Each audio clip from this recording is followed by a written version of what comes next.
Hey guys. We're talking about the unassailable asexual this week. In case you didn't know what it is, I'm not sure if Kayla talked about it yesterday, but I'll put a link in the description to some of the chats that we're taking this from, so that way you can kind of get a sense of what exactly we're talking about. Sorry if I keep looking down. I actually have notes on this topic this time.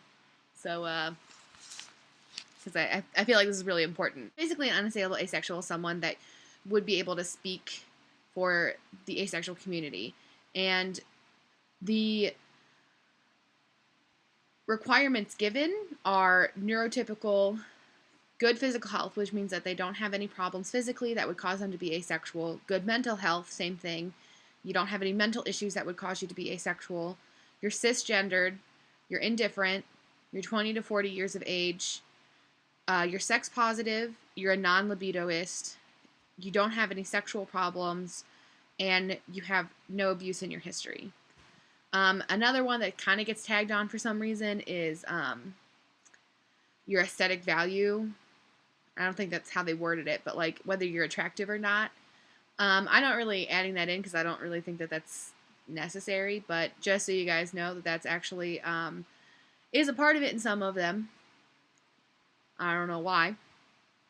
So I speak out for asexuality. I speak out a lot for asexuality. I do a lot of research on asexuality, and I scored a 59% on this.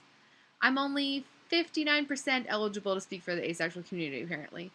So something I find really interesting is that the age comes into a factor in this, because what does it matter if there's someone who is less than 40 or 20 years old age who is trying to speak out about asexuality, or someone who's older than 40 years of age? Why is it cut out at 40? Because honestly, I think that there are a lot of people out there who are over the age of 40 who are asexual. There's just as many as them now. But for some reason we're cutting it off at 40. And I don't know if that's because of like this taboo that society has that older people don't have sex or the libido goes down, and that's a complete and utter myth, because people of older ages have just as much of a libido and just as much sex. But because of it's a taboo, we don't see that as actually being something that happens.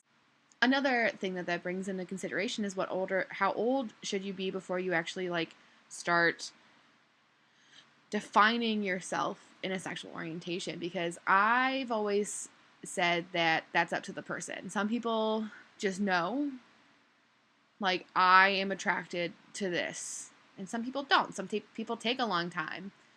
And there is like the question of sexual fluidity, but I mean, like, we're not even going to go into that. But I feel like it's valid. If someone says, I am blank, then who is anybody else to say that they are not? We don't see life through their eyes. We don't experience the same feelings as they do. And I feel like the best judge for that is the person themselves. Also, I'm really concerned about the physical and mental issues that are brought up here, because a lot of people have physical issues and a lot of people have mental issues. I mean, a good portion of the population has mental and or physical health issues. But I don't think anybody ever questions heterosexuality because of a mental issue, or homosexuality because of a physical issue. So a problem I have with this is that it clumps asexuality together. It's almost like saying, oh, you're blank? Well, I have a blank friend. Do you know him or her? I mean, just because someone has these things doesn't mean that they're asexual. And just because someone can't fulfill all of these things doesn't mean they're not asexual. It's almost, and one part of this that was brought up in this stuff was sexual elitism. Well, sexual elitism is something around the lines of, like, you masturbate, you can't be asexual, or you want a relationship, you can't be asexual. You know, like, you've had abuse in your past, you can't be asexual. But I think it's really interesting that a lot of asexuals, even in our spectrum, still think of like sexual elitism. Like, you can't be asexual. You're not that asexual. Like, I'm a better asexual than you are. I am a gold star asexual.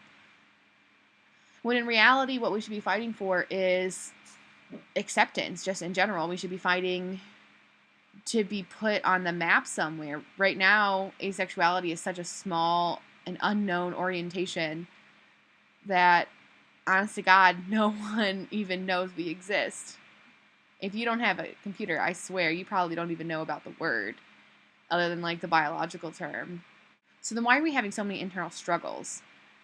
Why is it that people keep wanting to find a foothold in order to bring themselves above someone else? I think that's a very interesting issue, and it comes into terms with the LGBTQA problem that asexuals face.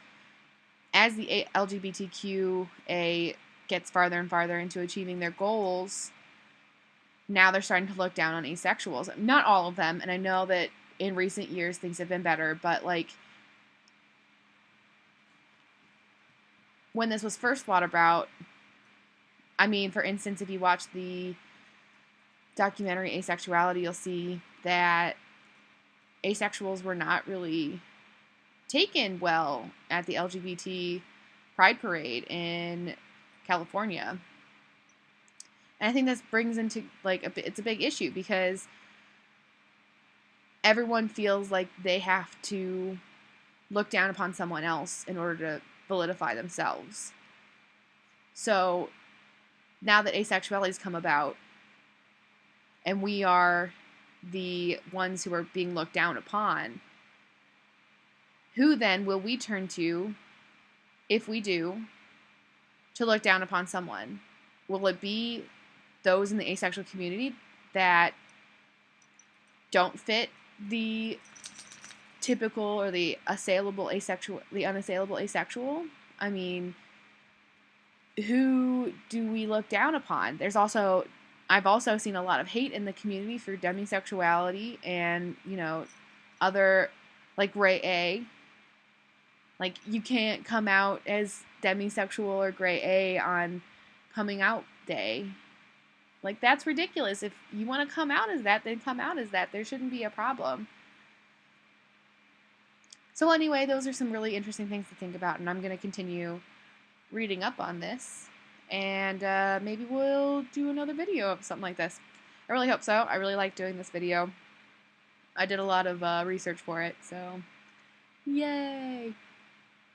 So I hope you guys have a really good week. I'm sorry I didn't post 2 weeks ago.